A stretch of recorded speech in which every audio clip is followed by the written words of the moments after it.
What's up, guys? Welcome back to the channel. Here we are with another reaction. I need answers. How England managed to invade 90% of the world. How?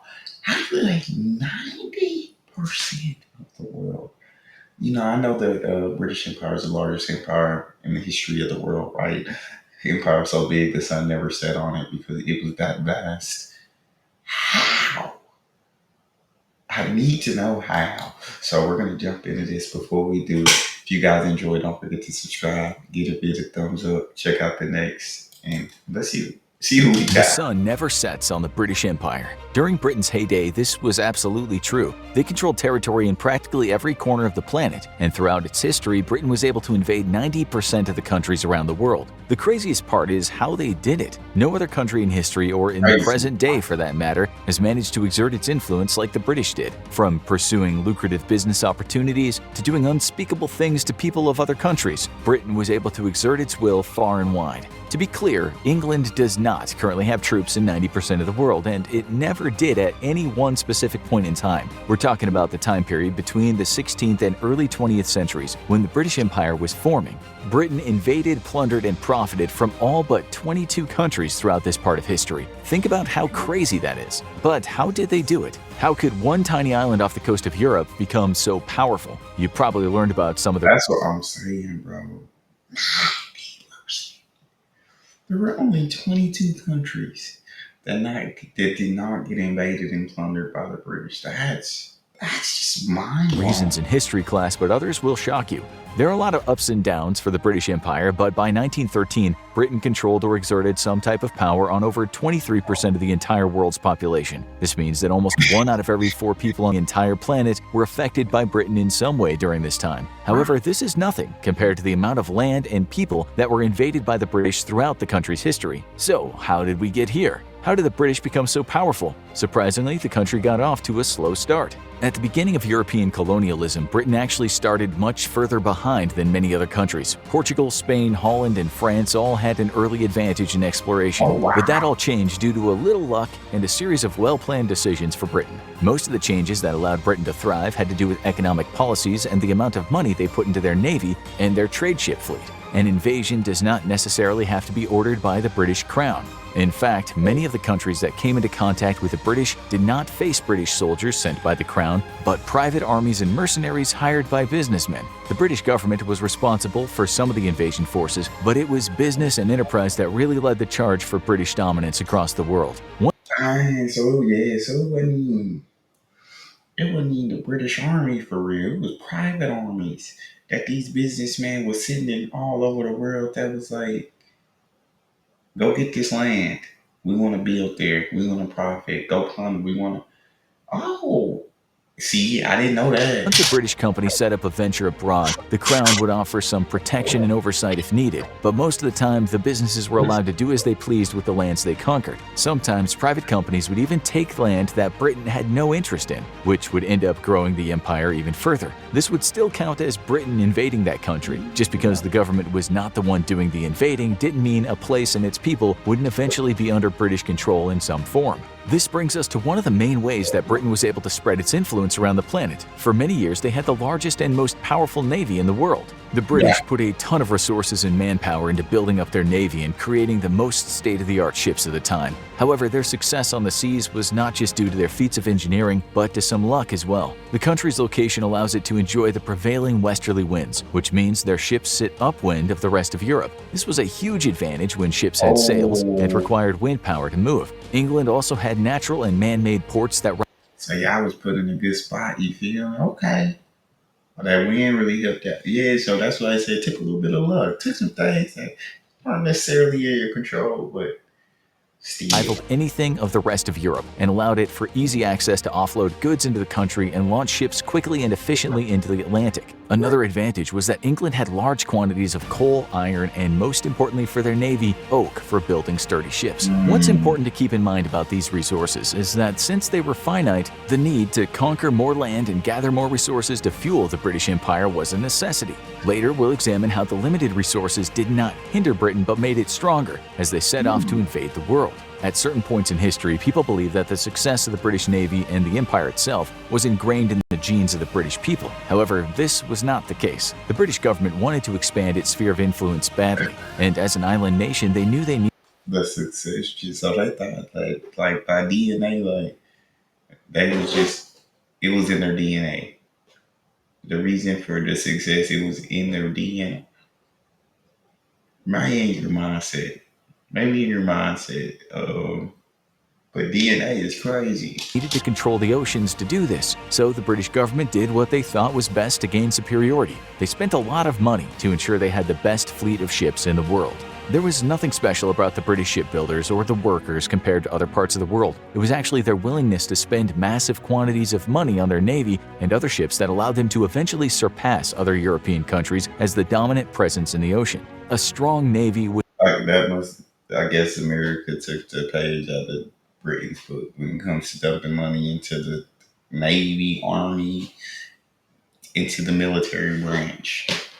They must have took a pay because we dump insanely massive amounts of money into the a lot military. of ships was advantageous for many reasons. One reason, of course, was for national defense. This was especially important since England was an island just across the channel from a number of aggressive neighbors. France and England had an on-again, off-again relationship when it came to war. The stronger the British Navy was, the better they were able to keep enemies away from their shores and their merchant ships safe. However, for many on the British Isles during the 1700s, having a lot of well-built ships wasn't just important for defense, but it was the best way to make money. One main difference between ships in England and the rest of Europe was that there was a constant stream of vessels always in the works. It was not uncommon for rulers of other countries to wax and wane between building large numbers of ships for their navy and focusing their attention on other matters. For England, this never happened. To stop building ships was not an option. Every aspect of governmental policy and the economy was contingent on Britain having large fleets of ships that could travel across the empire. This was one key component that allowed them to invade 90% of the world. At the time, there was no air travel. To get from one part of the world to another, you had to take a boat. Britain never lost sight of this fact and made sure their shipbuilders didn't either. There's no doubt that the British Royal Navy and merchant ships owned and operated by private enterprises are one of the main reasons Britain controlled such a vast empire. Without the entire country going all in on state-of-the-art ocean vessels, there would have been no chance of Britain being able to spread its influence, population, or soldiers across the globe. Besides having a large fleet of ships, there was another aspect of British life that could be directly connected to the invasion of the world. The desire for money, resources, and status were all very strong motivators. At the beginning of the Age of Exploration, many voyages from Europe to other parts of the world were made just to see what was there. These expeditions obviously wanted to find gold and riches and undiscovered lands, but there was also a sense of discovering the unknown as well. This was not the case with the expansion of the British Empire. In a way, the hard part had already been done. Information was coming into Europe from around the world about the people, resources, and opportunities that were ripe for the taking when Britain finally was ready to start its global invasion. During the 16th and 17th centuries, Britain was slowly amassing ships and advancing its naval technology, but it wasn't super aggressive about invading new territories. But as entrepreneurs and established business So wasn't nobody paying attention to what Britain was doing as they started amassing ships? Wasn't nobody thinking, hey, they probably going bad. They may be getting a lot stronger. You know, they're gaining a lot of power. Wasn't nobody scared of the risk of a country gaining that much power? I guess not. I guess not, but it just sounds like they invested so much money into these ships and so much money into building such a strong navy. And then that motivation was greed, was some was probably exploratory, but he said they already had so much information at that point. But so money, resources, these things were their motivation to go out and plunder, invade and started plunder. to lay their eyes on goods coming from other parts of the world, they saw opportunity. Perhaps the only other thing that the British wanted more than a strong navy was money, and there were a lot of goods and resources far from home that could make businessmen incredibly rich. The British government saw the same lucrative opportunities as well and encouraged their citizens to finance their own expeditions and set up trade routes. The British monarchy was even willing to provide protection using the Royal Navy to ensure that British ventures around the world remained safe. Once word spread that there were lucrative opportunities in India, East Asia, and the Americas, Britain couldn't wait to launch a business venture across the world. Of course, their interests needed to be protected, which meant that soldiers from the British military or hired armed men were almost always brought along for the journey. Whenever a society with more advanced weaponry and vessels encounters people who cannot match their strength, the same thing always happens. It wasn't long before Britain realized that these new lands contained the resources they badly needed to keep the empire going. And even though there were people in these new lands, the British were not going to let that stand in the way of making a profit. In many cases, rather than even trying to make a trade deal, the first instinct for British merchants was to invade and worry about the people they displaced later. To be fair, the British were not the only nation that used this tactic. It's a tale as old as time when it comes to human history. The more weapons and technology a nation has, the more willing they are to resort to violence rather than use diplomacy. So the two main driving forces behind the British invasion of 90% of the countries in the world were a national collaboration to build and improve upon naval ships and the knowledge that there were vast quantities of wealth to be made. Eventually, in the It's like when you have so much power and these countries aren't as strong, it's like you either like give in willingly or they take it forcefully. And so that was really the only two options you have. If a country's so much more powerful than you and they're coming to invade, you can either give in willingly or fight and they take it forcefully. But either way, they're going to take what they want in a sense. early 1600s, the British had built enough vessels to spread across the globe. Numerous elites were willing to dump huge amounts of startup money into expeditions to try and become even more wealthy. Many also had their sights set on raising their rank in society and bolstering their status. At the time, it wasn't clear how vast the empire would be, but in a matter of decades, it quickly became apparent that no other nation would be able to spread their influence across the earth like the British would. The stage was set for world domination. For the past 100 years or so, Britain had been focusing on the country's infrastructure, which gave them the ability to advance their naval technology and make use of resources they had available on their islands. However, now it was time to branch out for a couple of reasons. The first was because if they waited any longer, they'd fall behind the rest of the countries in Europe in terms of setting up colonies. The second was they were quickly depleting their resources at home. It became a necessity to send ships out and gather more resources and trade goods to keep the British economy going. They also needed revenue to fund future ventures and their massive navy. This created somewhat of a snowball effect. The need to acquire more land with resources caused Britain to invade parts of the world that had been pretty much left alone until that point in time. There was definitely already trading going on and small colonies set up in these parts of the world, such as in the Americas and East Asia, but Britain was about to take it to the next level. As British naval officers and merchants claimed more land for the British crown, it allowed them to impose their culture and beliefs on people they came into contact with. Whether it was willingly or by force, people were being brought into the British Empire. With more people came more manpower to manufacture goods and vessels. It also meant more people could be enlisted in the military and invasion forces. This is where that snowball effect comes from. The more lands the British conquered, the more resources they gained, which resulted in the ability to conquer even more lands. But unfortunately, the flip side of that is the more land you conquer, the more people you gain, the more resources you take, the more people you need to maintain what you have, the more money you need to maintain, the more resources you need to maintain, or it all falls apart. It all falls apart. So I think that's the flip side of like greed too, is the more that you have, the more that you want. And then the more stuff that you get with that money, now the more stuff that you must maintain. So you chase more money.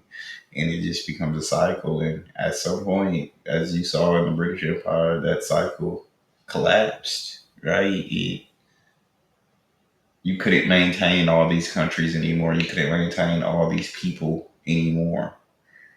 And so as you started to see country by country started getting their freedom, and some remained like, I'm not saying every country, like there was a revolution. Like it wasn't like British was just fighting and losing a lot of wars, losing these countries. It was just like, hey, we can't really maintain that country, so let them do what they want. They can still be under us if they choose, but we can't really afford to invest any more resources or money here. Even though the British spent tons of money on their naval ships, they were frugal in other parts of society. This allowed them to be super successful in their expansion game. The British planned on expanding without overspending, which was easier said than done. As many other countries such as Spain and France found out, The trick was that the British did not invest a lot of money into supporting their colonies once they were set up. They were happy to spend immense sums on military forces to invade an area or fund ventures to faraway lands in return for their cut of the profits, but once a colony was established, it was expected to be more or less self-sufficient. The other tactic that the British government implemented to save money was allowing private ventures to assume most of the risk. The way it worked was that the government allowed private individuals to mount their own expeditions and set up their own businesses abroad, as long as they knew that they'd be paying taxes to the crown. The leaders of Britain understood that if successful, the private venture would make massive profits, much of which would remain in hands of private businessmen who funded the venture. But a cut would also need to be given to the crown, which would allow whatever goods were being procured by the private business to be sold across the empire.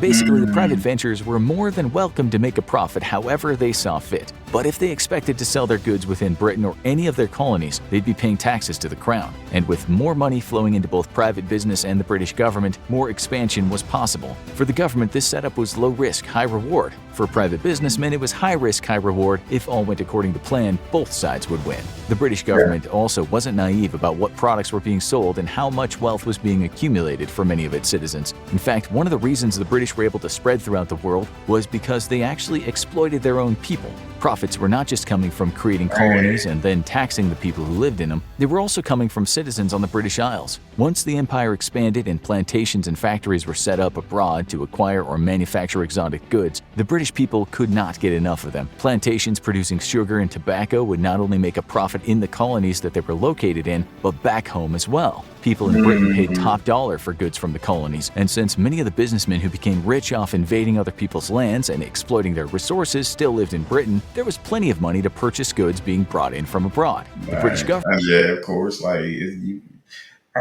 feel like humans were naturally curious.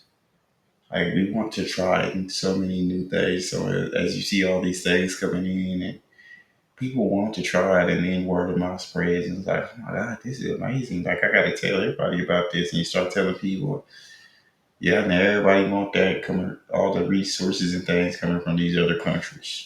knew this and put some pretty crazy rules in place to ensure that all types of goods still found their way back to the heart of the empire. Although the British government let the colonies pretty much run themselves to keep the costs down, they still played a major role in the shipping and trading of goods from the colonies. The deal was that the businesses in the colonies had a monopoly on their interests within the colony itself. However, if they wanted to trade goods to anyone else, including other colonies within the empire, the goods must be transported on English ships. This set up a closed system where no matter where the goods came from, they would pass through Britain at some point, and if they didn't, they would at least be taxed by the British government. No matter where a good was going to or coming from, the British government would get a cut. And if the goods were coming into Britain itself, it was all the better. The government could then tax the goods being exported from a colony and tax it again as an import to Britain. The way that the British government accumulated enough money to invade most of the countries of the world came from exploiting their own citizens, their own colonies, and their own businesses. However, there was an even more sinister tactic that Britain used to make profits and expand their empire. Pretty early on, Britain got into the slave trading business. By the late 1500s, British businessmen were beginning to see how profitable the slave trade could actually be. And in 1663, the British government gave its citizens the go-ahead to export and import humans as a commodity. This may very well be the darkest time in British history and human history as a whole. Yeah, I was gonna say human history as a whole because it was happening in so many countries in the world. And the fact like this was like normal, like this was not frowned upon, this was just a part of life at this point. That's heartbreaking. Um, that people thought owning people was okay. Like that, and like I said, not just the Brits, but throughout the entire world, like that truly does like break your heart to think that there was a time when this happened. And still, I mean, in today's age, you can't outright own slaves like this, but I feel like in a sense there's still a lot of people trying to steal own people in a sense. That makes sense to you guys, but yeah, this is truly a dark time to me, like for the just humans to be sold. slavery of some kind has always existed, this was just the first time it was used as a way for corporations to make money. There are very few points in history that are as sobering and disgraceful as when Europeans treated the people of Africa as a commodity to be sold to make a profit. That being said, the British Empire couldn't sustain itself without the use of slaves. This form of labor made it possible to work the land in their new colonies while keeping costs low since the slaves were not paid. It also meant that the people who were sold into slavery were seen as replaceable, so they were forced to work until their bodies gave out, only to then be replaced by the next shipment coming from Africa. Slaves became the main workforce for many British colonies, especially in North America and the Caribbean. The slave trade brought in massive profits for those involved. Cities like Liverpool and Bristol grew in size as a direct result of slave trade. Demand for cheap human labor increased, and Britain created the Royal African Company, one of several businesses in charge of invading different parts of the African continent and acquiring more slaves to sell internationally. It was a truly horrible form of business, but it made British companies exuberant amounts of money. This allowed them to then increase in size and conquer even more territories in Africa. The British Unfortunately, like that's greed leads to these things. Like greed leads to immorality, where you're willing to do anything to get more money, to get more resources, to get more. You're willing to do anything. Now, like I said, it wasn't looked at as something, I guess, immoral in a sense at that point, because it was happening all throughout the world, like it was a part of life. That's insane. But greed leads you to do things that should never be done. That's crazy. That's recognized that Africa and the slave trade would be lucrative from an early point. However, they also knew another part of the world held massive quantities of wealth, and of course, the British wanted that slice. While many other countries were going west to make their fortunes, the British sent more and more ships and men to the Far East to expand their empire. This allowed them to become even more wealthy while invading coastal communities, islands, and entire countries in the process. It was Britain's foresight to establish trade routes early on that allowed them to be a dominant presence in East Asia. As they expanded, there were already 3 other empires that had established themselves in the region. Parts of the Ottoman Empire, the Chinese Empire, and the Mughal Empire had all become trading partners with one another and with countries in Europe. It was the British East India Company that would pave the way for the British invasion of this part of the world. As they brought in more and more goods from the Far East, the British government realized how lucrative that part of the world could be. They already had accrued wealth from other colonies in the Americas and the slave trade, but after the American Revolution and the abolishment of the slave trade in 1806, Britain needed to find more lands to expand its empire into and profit from. India was rich with natural resources and people who could be used as an incredibly cheap labor force. It wasn't quite slavery, but it was really close. It was decided by the British in 1858 that they would control much of India and make it a colony to bolster the power and wealth of the empire. Without the private businesses, which had already set the foundation for the British in India by manipulating its leaders and using their wealth or brute force to get rid of anyone who tried to stop them, Britain would have had a much harder time colonizing this part of the world. And it was this large colony that then provided the British with a more permanent presence in the region, which allowed them to invade the surrounding areas as well. This brings us to another critical decision by the British government that allowed them to invade 90% of the world. Unlike some countries, Britain embraced private corporations. At the time, there were few places in the world where someone could dream up a business, find multiple sources of funding, and have the blessing of a government other than in England. This support of private industry and enterprise was what allowed Britain to grow so rapidly. The important distinction between private business in Britain and the rest of the world is that companies like the London Company and East India Company were independently owned and operated but backed by British government, who would offer things like protection on the open seas and military support to squash rebellions in the colonies. This allowed the businesses to spread throughout the world, taking the British culture with them. It also allowed the companies and British government to make large sums of money, which fueled the empire-building machine that Britain had become. Without private business, the British Empire would never have been able to expand as it did. And without the British government and military, the private companies would not have been able to set up lucrative ventures that would produce and trade goods across the empire. This brings us to an interesting question. We know that Britain was able to invade practically every country in the world because of their ships, extreme wealth, and the embracing of private industry. So what countries were able to escape the British invasion, and how did they do it? I am very intrigued by this answer. I feel like the only countries that would be able to escape such an invasion would be countries that didn't have any resources. Because it seemed like Britain was going after everybody that had resources. The 22 countries that were not invaded by the British are Andorra, Belarus, Bolivia, Burundi, Central African Republic, Chad, Republic of Congo, Guatemala, Ivory Coast, Kyrgyzstan, Liechtenstein, Luxembourg, Mali, Marshall Islands, Monaco, Mongolia, Paraguay, Dang. Sao Tome and Principe, Sweden, Tajikistan, Uzbekistan, and the Vatican City.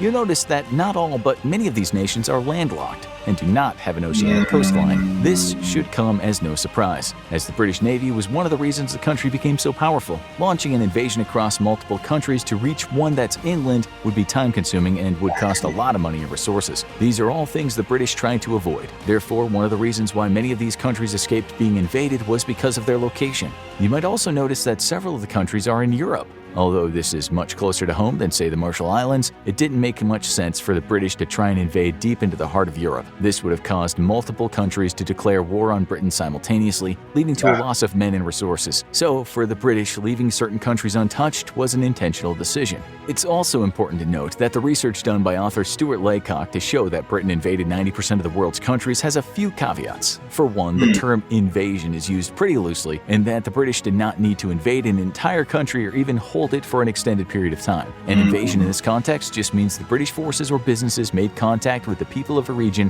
or exploited the lands of that country. Also, the borders of the country are fluid, and the territories of the past are very different than they are today. The British may have had a single port on the coast of one country, but this would count as an invasion in the scheme of this research. Okay. Regardless, there's no denying that the British controlled the largest empire in history. To put it into perspective, the United States has had military personnel in 153 countries, according to the Department of Defense. This is about 78% of the countries in the world.